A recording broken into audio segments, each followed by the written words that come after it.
90% of millionaires build their wealth through real estate. So why are so many people in Hawaii sitting on the sidelines? In today's episode, we revealed the playbook wealthy families use and how you can start using it even if you don't think you're ready.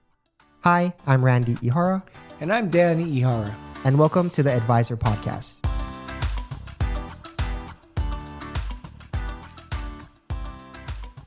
We are real estate wealth advisors in Hawaii, and in today's episode, we're exposing the biggest myths holding Hawaii families back from building wealth, and why waiting is the most expensive decision you can make.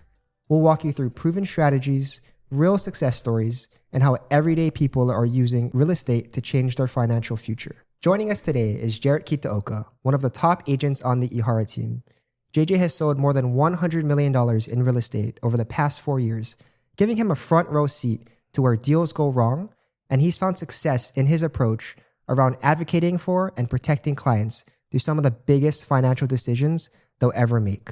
He talks about mindset, planning, and the responsibility that comes with building wealth, especially those decisions that impact family, legacy, and future generations. Welcome, JJ. Thanks for joining us. Thanks for having me, you guys. Appreciate it. You know, as someone who's helped hundreds of families buy homes in Hawaii and help them start to build wealth, whether that be their primary residence or their investment properties, what do you think is the biggest thing or myth that is holding people back from Hawaii to building wealth through real estate?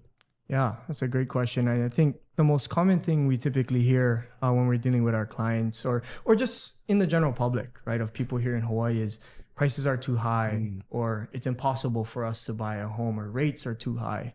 And, you know, when we're dealing with our clients and what we want to kind of focus on is first education, right? I think the number one thing is when you go through generations of people saying this is impossible or you can't do it or there's no way you can do it, you know, over time you start to hear these things and it kind of turns into the truth in their mind, right? Where people start to now believe that it is impossible. So what we want to start with is kind of changing people's mindset, right? Educating them on the process, educating them on how they can get started. And therefore, it is a little bit more attainable when you break it down into steps and have a proven strategy and a proven plan on how to buy a home.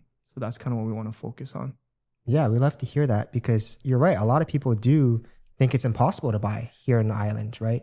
Local families growing up, they think they have to move to Vegas or the mainland where, you know, living expenses are cheaper. But it's awesome to see, you know, people that show them, here's a path that you can actually get there, right? Here's the step-by-step breakdown of it actually is attainable if you break it down, right? I hear you talk about rates, you know, and the rates are too high. You know, what do you say to those people that they just think rates are too high to purchase anything?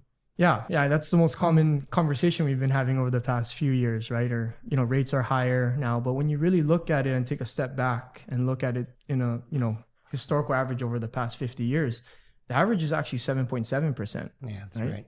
Today we're kind of around 6%, right? It's fluctuating around that. And, you know, what we always like to, I mean, we bring this up when we meet with a lot of our clients is in the 1980s, interest rates were at 18%. Yeah, that's right.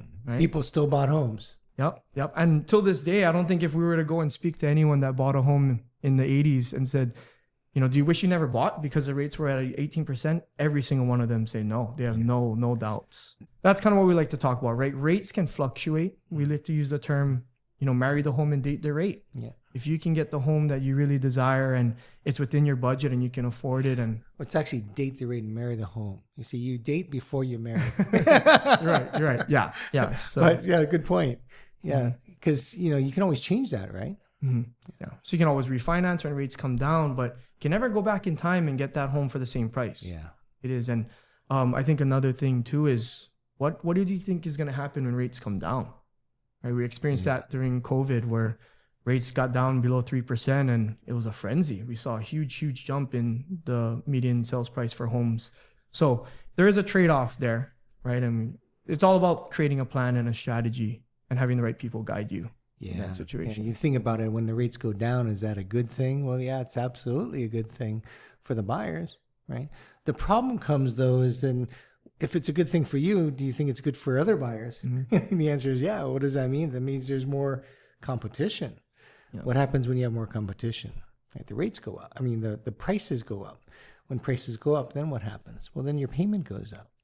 Right. And so it's all a triggered effect. And during those times when the rates come down, you're competing with 10 other buyers, right? Where it's now there's people paying 100,000, 150,000 over the asking price. So there is some trade-off there. And I think it's good to keep in mind what the opposite effect would look like when rates do come down as well. Yeah, it's a very interesting point that you bring up that, in the 1980s, if rates are 18%, right? I wish I could go back to 1980 and buy every piece of property in the neighborhood, right? For $70,000. Right. And now they're worth $1.5 million, right? Yeah. So it just shows you that even if rates are high, it's never a bad time to buy the right piece of property. What would you say to that person that's thinking of, should I wait and save up more money or should I just go now? Yeah, I think it all depends on what that person's situation is, right? I think the first question we ask is, how much money do you think you're going to need to save? Or how much money do you want to save before you make this move, right? And some people will say, hey, I want to save up $100,000 or whatever it may be. The next question we ask is how long do you think it'll take you to save that amount of money? Yeah. The most common answer, or, some of the answers is, I think it'll take me 5 years to save this $100,000, right? And the next question we would ask is, what do you think is going to happen to the home prices over the next 5 years? If you just take the historical average, and I think it's pretty conservative, 4%, right? That home that they're interested now, let's say it's 500,000. In 5 years, it's now going to be 600,000. Yeah. Right? Just because of appreciation and the equity that the home will build.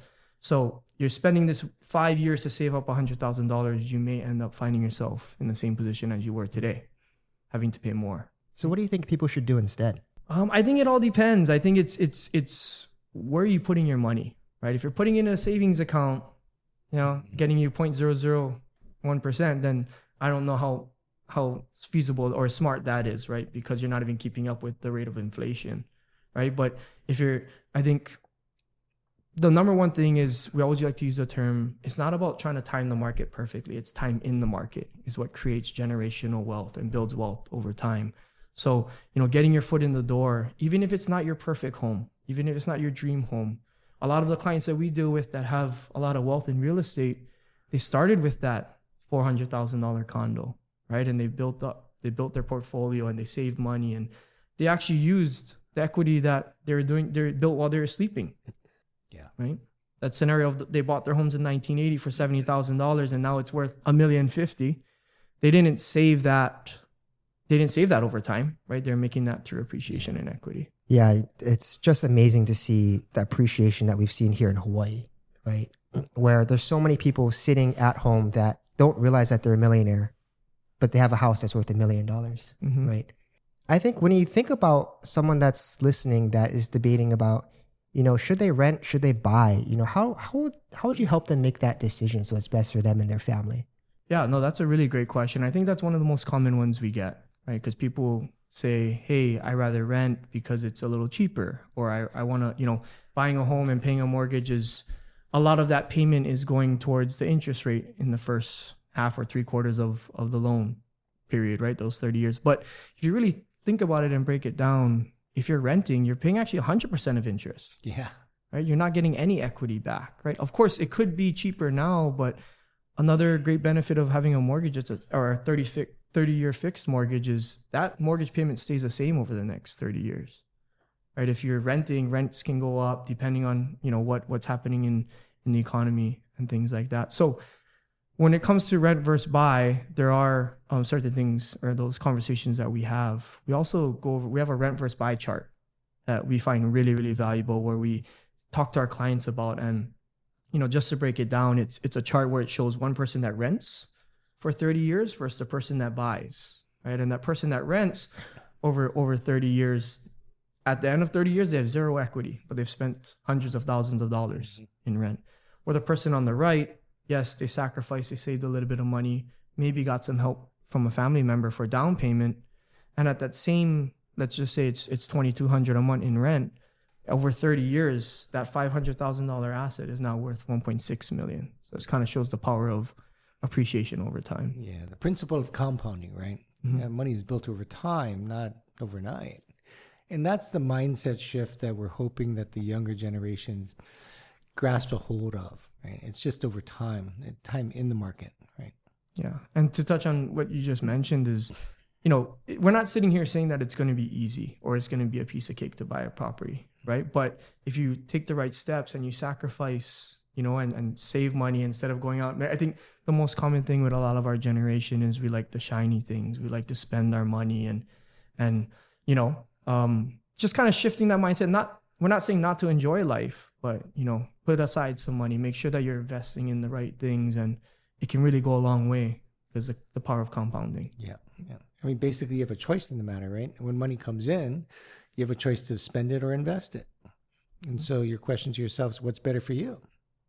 And most people take the short-term benefits of, I want to spend it now and enjoy it now versus invest it into the future. The most wealthiest people on the planet, Warren Buffett, he made most of his money after the age of 50, right? So it's just think of it that way. It's gonna take a little bit of time, but when's the best time to plant a tree? 20 years ago. Yeah. When's the next best time? Now. And going back to the rent versus buy chart, I think it's really cool to see that those two people are paying the same monthly payment, right? Except one person, all of that payment is going to nothing. The other person, that's going to building their equity, right? Building the long-term appreciation for them. Yeah. And that's how people are really building wealth here in Hawaii, right? Mm-hmm. Where a lot of people here, maybe they're not cash rich, right? Maybe they are on Social Security or whatnot, but they have an asset worth $1 million, right? And that's what shocks a lot of people, where they are a millionaire. They just don't know it, right? Mm-hmm. So going to the people that, they want to get started, but they don't know how to. What would you say to those people? How do people get started in building that wealth? Yeah. I think, what we like to focus on and what we put first and foremost is we want to educate our clients, right? And we pride ourselves on, making sure that whoever we help, their best interest is looked for and looked out for at, and the way that looks is we like to make sure that they're educated on the buying process. What does that home buying process look like?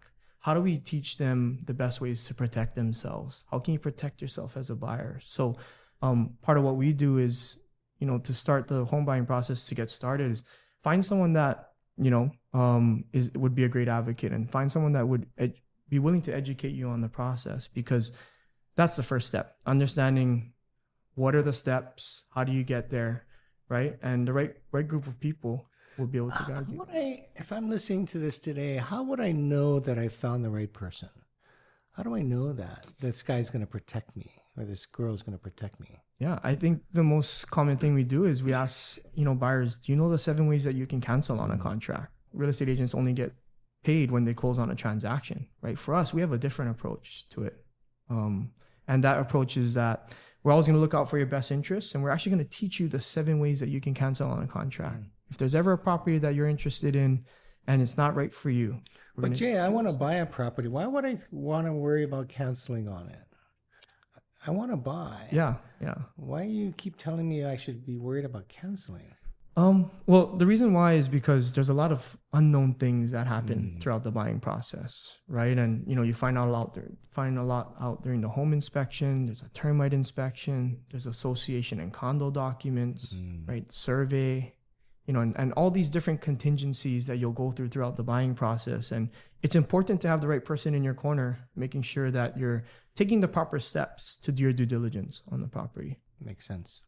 And the last thing we also want is, you don't want to purchase a property and then a year or two from now, you find out that there's this big issue that we could have found out by doing the right correct due diligence.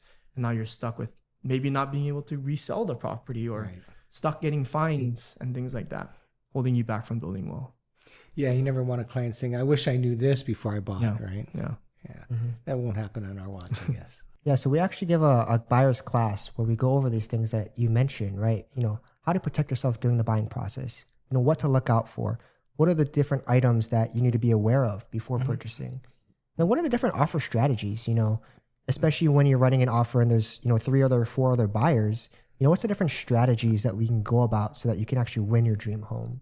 And then, of course, what's the buying process? What are the steps you need to take out for, and who can help me during that process? So, I think you do a really good job of walking a client through those different steps so that it's clear for them, because, it is such a big decision. One of the largest purchases they're ever going to make, right? And so how do you walk them through step by step so that they understand and they have confidence and clarity before taking that next step forward. Yeah. And I think you said it perfectly, right? And I think that's why when we go through the buyer's class, we feel that's very important, because how are you supposed to make the biggest decision of your life if you're not educated on how to do it, right? So educating them on the process, therefore they can make educated decisions throughout the whole process and making sure they get the home that is right for them. We also educate on, the benefits of buying. Can you shed some light on, what are the actual benefits? Why should I buy real estate? Yeah, so I think we spent quite a bit of time talking about the appreciation, right? So that's a big one there. But also buying real estate, you do get quite a bit of financial benefits as well, right? Things such as mortgage interest tax deductions, right? If it's on your principal residence, right? Also, when you sell, you do get capital gains tax exemptions, right? Not a lot of, believe real estate is the only asset that if you were to sell, you can actually get a capital gains tax exemption when selling, right? To protect some of your wealth. Any other things that would really be helpful for someone to know, when buying, and how that helps them actually build wealth for their family? When it comes down to buying, and what's important is to understand it's not only just buying a property. It's important to make sure you're purchasing the right property. Yeah. Right. An important step we like to take is we always like to do strategy sessions with clients. When they first say, hey, I'm interested in buying a home, or I'm interested in investing in real estate. Hey, let's take some time to really understand what your needs and goals are. In order for us to provide you the highest level of service, we truly need to understand not only what is your long-term goal, but what are your short-term goals as well. And really breaking it down that way, where based on your needs and goals will help create the right plan and strategy for you, so that when you do decide to maybe level up in the next few years, or maybe want to buy that single family home in 6 to 7 years, you're on the right path for that, not moving in the opposite direction. Because there's different ways to look at it, right? If you're looking at it for the next 3 years, right? I'm looking to buy, and in 3 years, buy a house, right? Or if, maybe it is a forever home, and those different strategies, it's not a one size fits all. It's always, what are the goals of the family, right? What is the timeline of the family? And how do we tailor a strategy so that it really fits your unique situation, right? I think there's also a lot of people out there that, they want to buy, but they have good income, they have good credit, but they just don't have down payment. What are some strategies or ways that person could still buy? Yeah, that's a really common thing that we run into, where we have clients or buyers that are interested in buying, and they have good income, they have good credit, but what they're lacking is the down payment. And we specialize in creating plans for people where we help create solutions or plans around maybe getting help from a family member, right? And we deal with the wealthy adult quite a bit, and they have a lot of investment properties, or they have equity in their properties. And some of those strategies that we come up with is, number one, you can get gift funds from maybe a parent or a grandparent or a relative. You can also, your parents can pull out a HELOC on a property if they have a lot of equity to help with the down payment. Right. And third, you can, if you have an investment property that may not be performing at its highest, you can use that property to bless your kids while they're still alive. Almost like creating a pre-inheritance plan. I think a lot of people say, hey, my kids will get it when they're gone, but what if you could bless them while you're still here and get to see them, or actually teach them how to build wealth? When I was younger, when we wanted to buy a home, back in that day, our first home was $365,000, and I didn't have enough down payment. So I borrowed money from my parents. I paid them back, though, with interest. I paid them back, and I made them whole. But I got to get my foothold in a home versus paying rent. That appreciated over time. Then I sold that. Guess what I had? I didn't have enough money still. So I had to go borrow money again from my parents. But my parents had a home that's all paid off. And they were fine with me borrowing money. They pulled out a HELOC from their house, and they gave me that money as a down payment, and I paid them back. Right? But I did that 4 times to get to where we are today. Yeah. So just know that today's demographic, what the data says is that in 1990, there were, what was it, 40%, 50% of the properties were owned. A 35-year-old owned their own home. Today, it's 7%. And it's not because the young folks can't buy because they don't choose to. It's just not as affordable. income hasn't increased to the level that the value of homes have. And that's one of the challenges. And that's one of the reasons why in the news you'll hear a lot of local kids leaving the island to go find a home. We just had a conversation with a couple with 2 kids that moved to Vegas, right? They live in Vegas now. Why? Because they couldn't afford to buy here. But now we're trying to help them unlock wealth for their parents, that they have money in assets that they've appreciated over time. And then they can liquidate that and then help them with the down payment. So yes, today's world, if you're a parent and if you've got equity in your property, know that that could be one of the best ways for your family to teach your family how to build wealth, teach them to be responsible. And I use the word today, adulting. Learn how to get to that level where you can start really investing in your own future and building wealth on the back of real estate. Yeah, no, that's well said. And I think that's one of the things we like to make sure that we're trying to change, right? We talked about mindset in the beginning, and it's not that people don't want to do it. It's maybe they just don't know, right? And until you really sit down with the right people and have the knowledge to be able to walk you through these strategies, then, you don't really know what you can unlock. And that's what we try to help people do. Yeah, you don't know what you don't know. Right? Good point. Could you maybe share, a story or two where you've helped a family walk through this process? How, maybe the grandma or the mom were able to help the kids or the grandkids, start building wealth and buying their first property? Yeah. So we got a couple scenarios, but yeah, one of them, our client, she's a nurse at Queen's Hospital, right? Again, good income, right? But she's only been working for 3 years, so she lacks maybe some of the down payment, right? On the other hand, she had a grandma that they have an investment property, but it's just, no one really lives there. They let the cousins stay there here and there, but it's not really making grandma much money either. It's not really performing. So she comes to us and says, hey, what can I do to buy a home, right? I'm making good income, but I can't seem to get my offer accepted, or I don't know where I can start. So what we did was we said, hey, do you tell us a little bit about your family? Does mom or dad or does grandma own any property? She says, yeah, my grandma, she owns a property. And we said, well, how is that working out for her? She says, grandma's kind of tired of my grandpa's tired of having to do the landscaping and taking care of the yard. And, grandma is mentioning that it's not really doing much for her, right? So what we did was, hey, let's sit down. Maybe let's get mom, dad, and grandma and grandpa all in the same room, and let's have a conversation around maybe them helping you start to build wealth or helping you along this journey. So we met with the grandma and grandpa, and we said, the granddaughter wants to buy her first home, and they're wondering if you'd be willing to help. And grandma says, I've been wanting to help her for the past 10 years. But they didn't have a conversation. Right? The desire is there, but our goal is to create opportunities for that conversation. And that one conversation that you had changed her life. Yeah. And she said, I always wanted to help her, but I just didn't know how. And what we did was we helped grandma sell this underperforming asset that wasn't doing too much for her.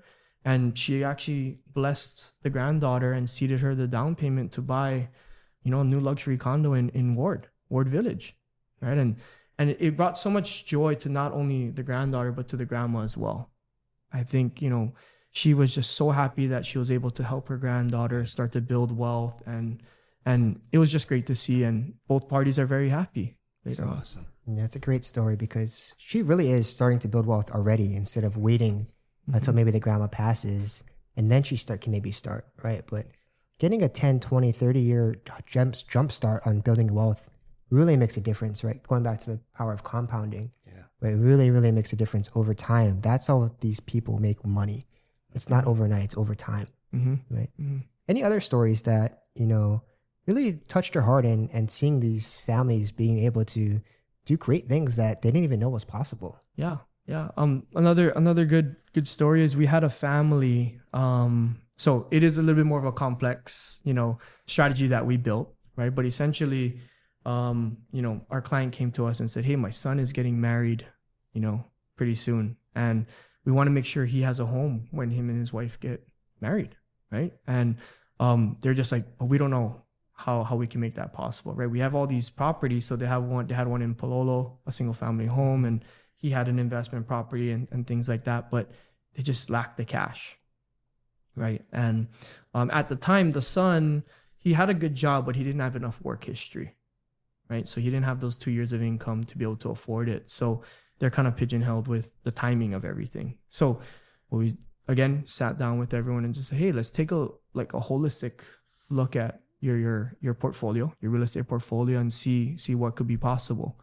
We ended up figuring out that grandma had that single family home in Pololo, and she was kind of just overwhelmed with it. It wasn't doing much for her, and she wanted to gift it to her grandson eventually when she passed away. But the grandson needed a home now, right? And she didn't think that was possible. So we walked her through what it would look like if she did a 1031 exchange with that single family home, and she was able to buy the grandson, or she bought another investment property for the grandson. But the beauty of it is the grandson didn't want to live in Pololo, right? I think that's a misconception a lot of us have, or a lot of people have, is I'm going to give this property to my kids because they want it, right? And is it that the kids want that specific property, or do they want the wealth that comes, or the money that comes with that property? Right. The question is, did you even ask your kids if they right? So going back to that scenario, is the grandson, him and his wife, or him and his fiance at the time, their life was in Mililani. It wasn't in Pololo, right? So what ended up happening is we helped them relocate that asset. The grandma did a 1031 exchange and bought a single family home in Mililani, and now the grandson lives there. She was going to give it to him anyway, but she created a pre-inheritance plan, essentially. And now he's learning how to build wealth. He pays for the property taxes and everything that comes with it, and he's learning how to become a homeowner and things like that. But that's another strategy we've helped people with as well. I hear you mention the phrase pre-inheritance plan. If people out there that want to, learn more about that, or how they can get started in building that, how should they go about that? Yeah, I think, again, it all comes down to what is their goal, right? And when we speak to the wealthy adult, or the person that has a lot of properties, and they're thinking, what do I do with all of this? Some people do have a plan. Some people, their plan is, hey, it's in the trust and we're just going to let it go down. It'll go to our kids eventually, right? But, I know we talk about it a lot. Over 70% of families fight over real estate. Yeah. And, what if you could have these tough conversations going back, I don't think we have enough of these tough conversations, right? The Hawaii style is we don't really talk about our money, or, we don't talk about finances, but having a simple conversation like that can save your family from, arguing or fighting when you're gone. So the pre-inheritance plan essentially is a plan that we help create where, whether it's the mom or the grandparents, mom and dad or grandparents, they have a conversation with their kids and say, hey, these are the assets that are going to be passed down to you, and have them have them have at least a little bit of input on what they would prefer. Because most times it's not what the parents want. The kids don't want what the parents want for them. Yeah. Right? Very true. Yeah. So if there's anyone out there thinking about just wanting to learn more about it, to just explore the option of, is it even possible? You can always reach out to us. We can sit down, go over your options, and just figure out what the different options, the different possibilities are. And from there, at least you have the information necessary to make a good decision. Last question, JJ. What's the biggest takeaway that you've had that you want people out there to know or learn? Yeah, I think the biggest takeaway is to not try to time the market, and really to get your foot in the door, right? Take that first step to I know it's a big jump, but taking that step to get your foot in the door and start building your portfolio in real estate, or start building wealth to real estate. It doesn't need to be that dream home, or it doesn't need to be that luxury condo that you think you're going to live in for the rest of your life, but just get started. Whether that's a $300,000-$400,000 condo or townhouse, right? Because you want to be able to get your foot in the door and have an asset that's going to move with the market. Yeah. Right? No matter what happens at the housing market, if you become a homeowner and you get your foot in the door, a lot of our clients are very happy now with the people that got started from the beginning. And a lot of the clients that we speak with, the wealthy ones, I always ask them, how did you start your journey in real estate? A lot of them, the most common answer is, hey, it wasn't our dream home, it wasn't our forever home, but we bought that first property, and from there on, we leveled up. So that would be my biggest takeaway or advice for anyone interested. Yeah, it's a very good distinction because, I think you're right. A lot of people want to wait until they can buy their forever house, right, at $1.5 million. But that just seems so distant, so far away that it's not attainable, not achievable, right? But when you get your foot in the door, start building equity, start building wealth that way that appreciates over time, then you can use that as seed money for a down payment on the next one and the next one, right? So that's, really, really good lesson. Most of our clients when we talk to them, anybody over 50, when you ask them the percentage of wealth that you have in real estate and versus your entire net worth, 40 to 60% of it's in real estate, a vast large amount of it. And why? Because it's appreciated, right? They bought it for X dollars and now it's worth multiples of that X dollars. And to your point, when's the best time to do that? Well, it's always a good time to buy the right piece of property. And, just to kind of touch on that as well, I know we talked about, how are we ever going to be able to afford a home here in Hawaii? Or, we can never, it seems impossible, but that's the way that it becomes possible, right? Buying what you can afford, and over time that increases in value. And then now you buy that $600,000, $700,000 property, and then eventually that increases. And then now you buy your $1 million home. And then you get to your forever $1.5 million home that you just talked about. Could you do a quick breakdown before we end of, what does that starter home look like? And I think a lot of people think that their monthly payment's going to be $5,000, $7,000. Could you break that down a little bit? Yeah. Of course, I'm not a lender or anything like that, but we do deal with it quite a bit. And, what we want people to understand, it is a little bit more attainable than they think it is, right? So, for example, if you were to really break it down, let's say you wanted to buy a property that's $400,000, right? And let's say you have $50,000 of down payment. Typically, that mortgage at 6% is going to be around, $2,500 a month.